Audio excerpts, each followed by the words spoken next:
भक्ति के पद में सूरदास जी के भक्ति के पद से हम उनके एक पद को लेते हैं जिसमें भगवान कृष्ण की बांसुरी का उसकी दिव्यता का वर्णन सूरदास जी ने अपने इस पदों में किया है। आइए सुनते हैं सूरदास जी की वाणी। क्या होता है जब कृष्ण अपने होठों से बांसुरी को लगाते हैं, उसका क्या प्रभाव होता है प्रकृति के जीव जंतु, चर और अचर जीवों में, अचर वस्तुओं में। इसके बारे में सूरदास जी ने अपने पदों में गाया है। आइए उनके इन पदों में हम उनकी भक्ति के स्वरूप का दर्शन करें। जब हरि मुरली अधर धरत, सूरदास जी कहते हैं जब हरि अर्थात वह कृष्ण, हरि अवतार विष्णु अवतारी कृष्ण अपने होठों पर मुरली को धरते, थिर चर थिर मतलब जो रुका हुआ है चलने लगता है, जो चल रहा है वह रुक जाता है।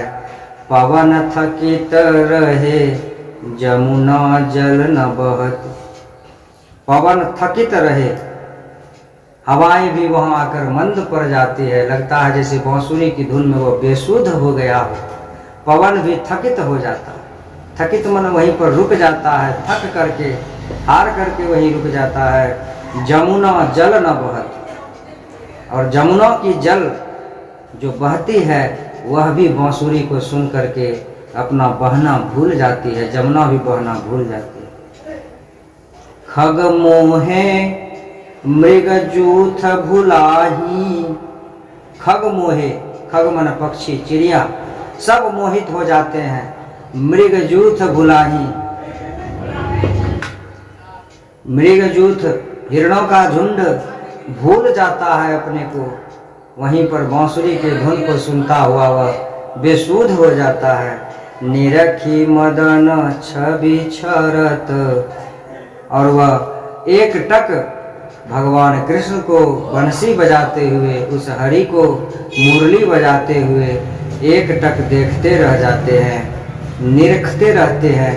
मदन के छवि, मदन कामदेव का एक दूसरा नाम मदन है। मदन जैसा सुंदर छवि भगवान कृष्ण जब बांसुरी बजाते हैं तो वह दिव्य छवि देख करके पशु पक्षी भी विमोहित हो जाते हैं और एक टक उस प्रभु के दृश्य को देखने लगते हैं।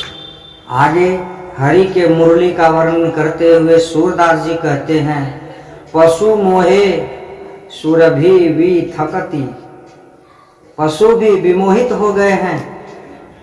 जितने भी जंगल में वन में प्राणी हैं सभी विमोहित हैं। पशु मोहे, पशु भी मोहित हो गए हैं। सुरभि भी थकती, सुगंध भी थकित हो गई है। वह लगता है जैसे सभी सुगंध, पूरे उपवन, पूरे वन का सुगंध भगवान कृष्ण के पास आकर के स्थिर हो गया हो। तीन दंत निटे की रहत, और पशु जो भी हैं वह घास चर रहे थे, खा रहे थे। जैसे ही हरि की मुरली का धुन सुना है सबने अपना घास चरना भी छोड़ दिया है, भूल गए हैं। बस जैसे ही धुन सुना, जिस तरह घास को अपने दांतों में दबाया था, बस उसी तरह मूर्ति के तरह रह गया। सुख सनकादि सकल मुनि मोहे, सुख सनकादि, सुख सनकादि, सनत, सनंदन, सनत कुमार, ये चारों जो कुमार हैं ऋषि, यह भी विमोहित हो गए हैं। और इतना विमोहित हो गए हैं ध्यान न तनक गहत, इनका ध्यान नहीं लग रहा है। जब हरि बांसुरी बजाए हैं तो इनका ध्यान नहीं लग रहा, बांसुरी में ये इतने मुग्ध और मोहित हो गए। सूरजदास भाग हैं तिन के, जो या सुख ही लहत। सूरदास जी कहते हैं धन्य है वह, धन्य है उसका भाग जो यह सुख प्राप्त करता है, जो इस सुख को प्राप्त कर रहा है। वह धन्य है और उस प्रभु की माया भी धन्य है। वह बांसुरी धन्य है जो पूरी सृष्टि को अपने धुनों में, अपने स्वरों में बांध करके रख लेती है। हे हरि, हरि के जो बांसुरी वह मुरली बजती है तो संपूर्ण जगत, संपूर्ण सृष्टि ही उसमें विमुग्ध हो जाती है और अपना हर चीज़ भूल करके बस एक टक प्रभु को निहारती रहती है।